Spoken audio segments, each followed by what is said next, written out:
আসসালামু আলাইকুম, সবাই কেমন আছেন? আজকে আমি বানাবো সাবুদানার পাকোড়া। তো এর জন্য আমি হাফ কাপ সাবু পানিতে ভিজিয়ে রাখছিলাম আধা ঘন্টার মতো।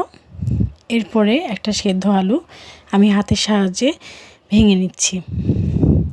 তারপর একে একে 2 চা চামচ চালের গুঁড়া, 2টা পেঁয়াজ কুচি আর 3টার মতো মরিচ কুচি দিয়ে দিচ্ছি। এরপরে লবণ দিয়ে দিলাম। হাতের সাহায্যে খুব ভালোভাবে সব কিছুকে মিক্স করে নিচ্ছি। মিক্স করা হয়ে গেছে। এরপরে আমি বড়ার শেপে এগুলোকে তৈরি করে নেব। এরপরে আমি প্যানে তেল গরম করে নিচ্ছি। তারপর একে একে বড়াগুলোকে দিয়ে দিচ্ছি। মিডিয়াম লো ফ্লেমে খুব ভালো করে এপিট ওপিট ভালো করে ভেজে নিতে হবে। তো আস্তে আস্তে লালচে কালার ধারণ করছে। তো এই তো আমার পাকোড়াগুলো ভাজা রেডি। এরপর তুলে নিয়ে গরম গরম